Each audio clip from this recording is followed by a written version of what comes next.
What's going on, guys? My name is One Piece Opinion, and I welcome you back to the channel.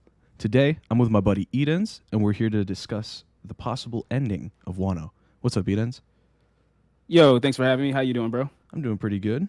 So let's just get into it. I think the first topic I got here is CP Zero's goal and role in the raid.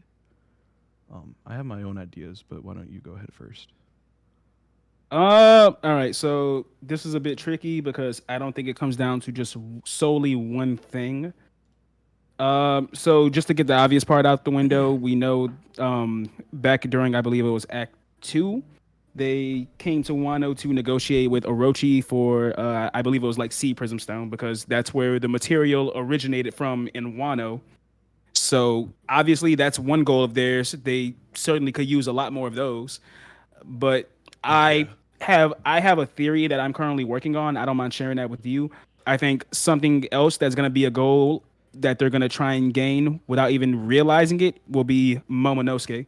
Mm. More more Okay. specific, if not Momonosuke himself, more specifically the knowledge that He has. Momonosuke has the devil fruit that Vegapunk made. We had back in chapter, I believe it was 1007, with one of the CP0 members talking about how just out of nowhere reflecting on the devil fruit Vegapunk made, saying that he's glad it turned out to be a failure, at least based off what Vegapunk told them, and we know it's hinting as the arc goes on that that is not the case. Mm-hmm. So I talked about this in a collab video with Sin that he had with me and some of the bigger One Piece YouTubers in the community, where he was asking us what are our craziest theories. And my crazy theory was that maybe we'll get dragons in the final war, and basically that'll all correlate from CP0 getting the knowledge that Vegapunk's fruit actually did work. Yeah. It's also like with having their hand in like the pocket of the future shogun of Wano, Hmm. free Sea Prism at that point. Especially if they open up the borders, they have to, start aligning with the world government if they don't align with Luffy, which Right. I'm pretty sure Wano is going to become Luffy's territory after everything is said and done.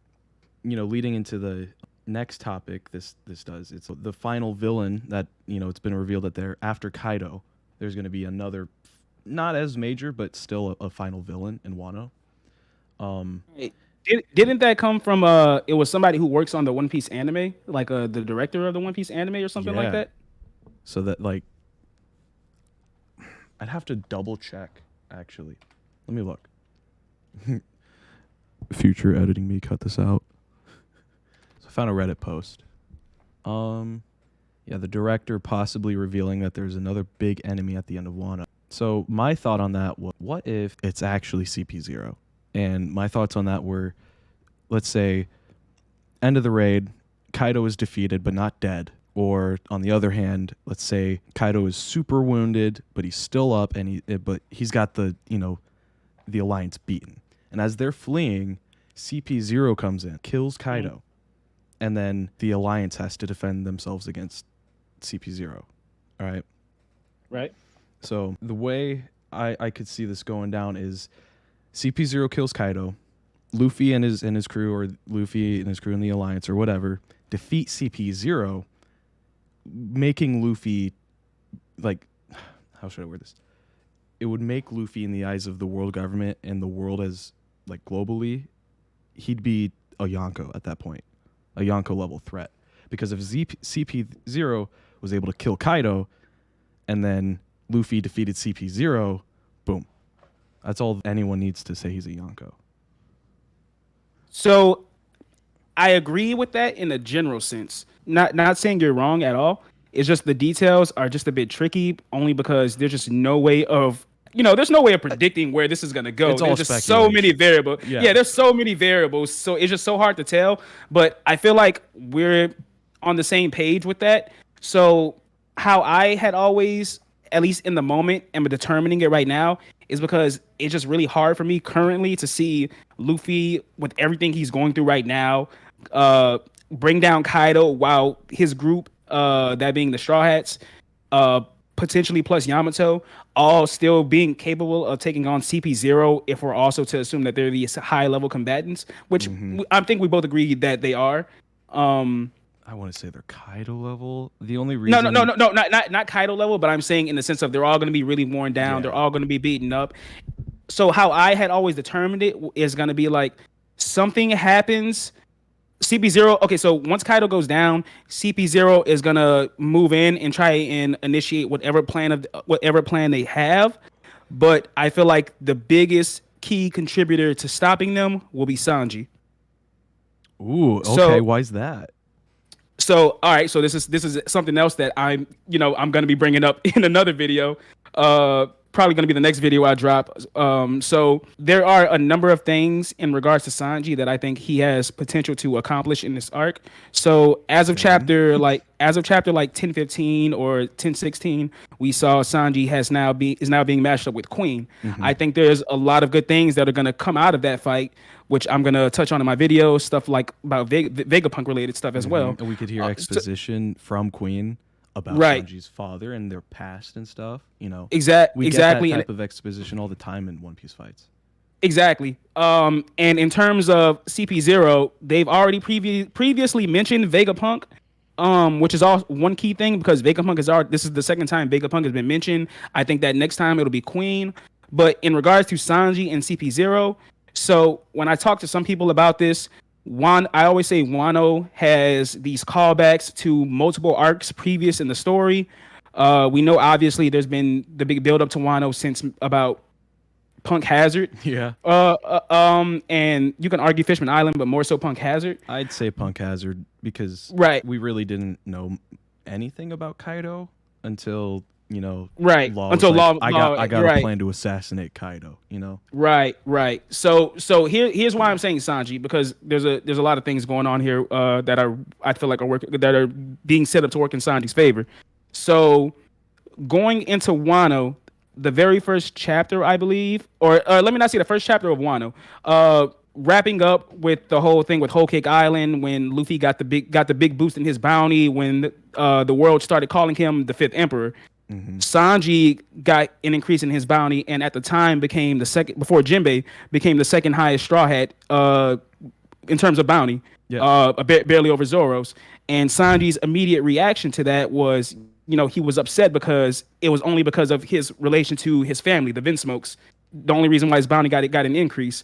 Yeah. I Now, remember that. so I bring that up to say that throughout Wano, there's been this little thing with Sanji and his family. The Sanji and Page One fight with Germa, Law and X Drake calling out Sanji about the whole Stealth Black thing with the North Blue, about the comics about Germa and all that stuff. I say all that because it's all coming together with the Queen fight. But also, if you go back and look at, I believe it was chapter like 994-ish. Look it up right now. So it's something like that. It was during that time when Sanji, Luffy, and Jinbei were running up to the rooftop, and there is a moment where because throughout Wano, like Sanji has been talking about how his bounty is higher than Zoro's and stuff like that. But throughout Wano, when Sanji, Jinbei, and Luffy were running to the rooftop, Sanji hears some CP's not CP0. Sanji hears Beast Pirate Fighter screaming, "Watch out, it's Straw Hat and Jinbei." And then Sanji's reaction to that is, "Why didn't you say Blackleg?" I remember that. I know exactly what you're talking about. All right, so here's where it all comes together.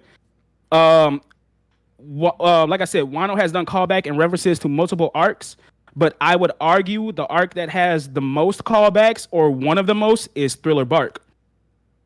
At the end of Thriller Bark, when Kuma arrived and Sanji and Zoro were fighting over who was gonna like protect the crew, before Zoro knocked out Sanji basically told Kuma that the world government may not think much of me now, but they'll soon know the name of Blackleg Sanji. Oh, so he's gonna go in there, So fuck shit up, and right. prove his He's name.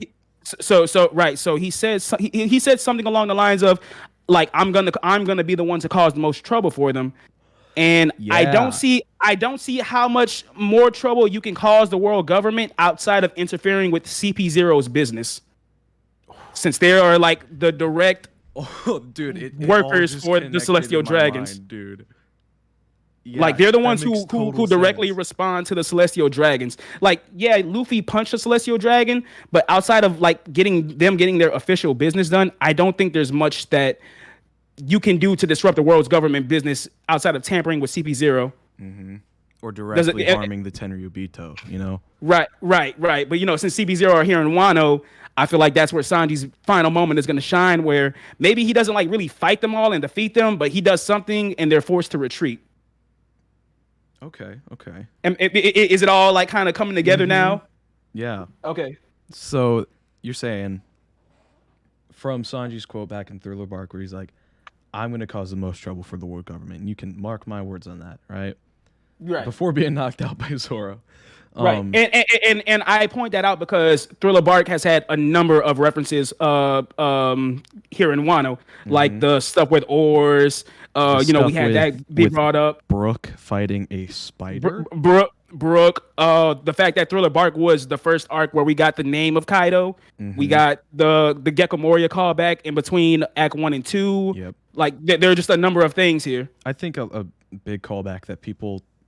I just mentioned it is Brook fighting a spider with so if you remember, Brook saved Frankie and Robin back in Thriller Bark when they were caught in that spider web, and now he's fighting with Robin to defeat a spider lady. Why can't I think of her name? The spider wasn't nobody of any. Oh, you talking about Black Maria? Black Maria, that's what it. Oh, okay. I thought you were talking about Thriller Bark. Yeah, no problem. But I'm not talking nonsense, right? You understand where I'm going with this? Like it all makes sense. Like it just, I was like, dude, it all just connected. Right. I'm saying it's because he said they might not think much of me now, and we see that here in Wano with even the Beast Pirates, like they're not paying Sanji no mind in terms of his name, his reputation. He's a third of the monster trio. People, stop throwing shade on Sanji's name. He's going to prove himself. That's the one thing I can. So I say that because it's a lot Sanji's about to accomplish right now. He's about to take out one of Kaido's like top 3 men, Yonko's top 3 men for all these people to witness, and then stack on top of that by interfering with whatever plan CP0 has. Can I be honest? Yeah. I don't think Sanji's gonna have a hard time fighting Queen. I'm not mad at the take. I think I'm gonna give Queen a little bit more credit and think it's gonna be a little tougher than people are expecting. Queen is weak by any means. No, I got you. I'm saying the chapter they're running up the roof. It's 994. I was right. Yeah, I was looking at 990 earlier. I didn't see it. But so like with Sanji, we already know he can move fucking insanely fast, right? Right. Remember when he saved Pound. Yes, thank you. When he saves Pound from Oven, you remember that scene? Yeah, I remember that. And he kicked Oven in the neck and was never seen. He moved that quickly in his base form. Right. I see where you're going. Add on top of that, I don't like how the anime depicted it by saying it was light speed. That's just ridiculous, right? Right, because then you got the questions with Kizaru, who some are already speculating is moving at light speed. Like, can you repeat what you said? Oh yeah, I was saying, what'd I say? I was saying like, nah, that'd be crazy. Like, I don't know if one of the people who are like translators for the anime have come out and said like these are similar sayings, or if this is like the same thing. I'm not sure about the details or not, but if that is the case, that's crazy to think that Sanji is going to be moving at like pretty much Kizaru levels. Yeah. Because I think we all assume Kizaru moves at close to light speed. Think of it is that he can move at light speed, right? But when he moves in light speed, he can only go in a straight line. That is a hard question to answer because it's just never flat out said if he can move at the speed of light. But his fruit is the light fruit. Kizaru is made of light. He can move at light speed. That's how I view it. Yeah, and then like there's that big build up when like his body kind of like slowly turns into the light before he moves. Mm-hmm. Yeah, so I mean I get it. That's fine. Like Sanji's like pretty much the fastest Straw Hat anyway. In terms of combat. Mm-hmm. Brook, and especially with the raid suit. The raid suit is gonna make him even faster. Brook is the second fastest, I believe. So Oda has them all like who's the fastest, and I believe it's like a foot race. It's like an 80-meter foot race. Right, in a foot race, Brook is one, Sanji is two. But in terms of like actual combat added with the raid suit, I think we can agree that Sanji is the faster individual. Yeah. Going back to that was a long tangent, but going back to what we were talking about with Sanji versus Queen. The reason I say he'd probably load a mid diff it is because of the raid suit, added durability. Sanji's already durable as all hell. You know, that thing in Fishman Island where he nearly died of a nosebleed, that was for comedic effect. That wasn't Yeah. That was serious. comedic. The only thing with durability wise with Sanji, in post time skip, I think the only thing you can go back and look at is maybe his clash with Virgo. With Virgo when his legs started breaking. But I would also argue maybe Sanji wasn't using hockey. I think he already had armament hockey at the time, but I can see where you're getting at. That to me the whole leg cracking thing doesn't matter. He was still moving around. The fight got interrupted. Whatever. Like I don't put too much stock into it. Yeah. So the next thing I got is if Kaido dies, who gets his fruit?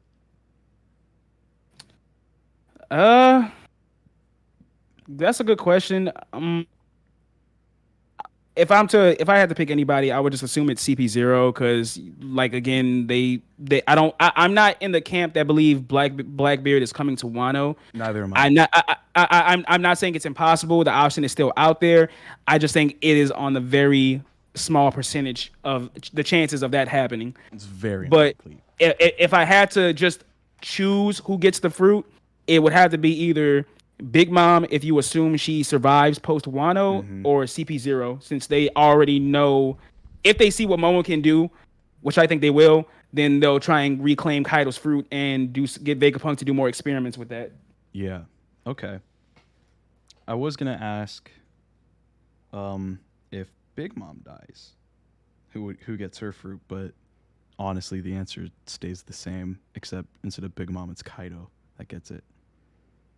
Maybe that one. See, that one's so tricky to tell. Like I don't think anybody gets Big Mom's fruit if she goes down or not. If I'm being honest, It's kind of personally don't see it being a factor. the only in the reason story. she's super effective with it is because she's scary, and you need to be afraid of. I think it's in the anime. It's death. Is it? You have in the to- manga. You have to feel fear. I don't think it has to be. I don't think it has to be from the person specifically, but you have to feel fear. Gotcha. But I think the biggest reason Big Mom is so effective with the fruit is because she's, a scary being. People fear her. Exactly. The So Soul fruit is it's great. not- It's great for her. It's great for her. The Soul fruit, say for like average Joe Schmo me, wouldn't be very ideal. Not that I would, not that I'm gonna be going around messing with people's souls, but you know what I'm saying. Yeah, I agree.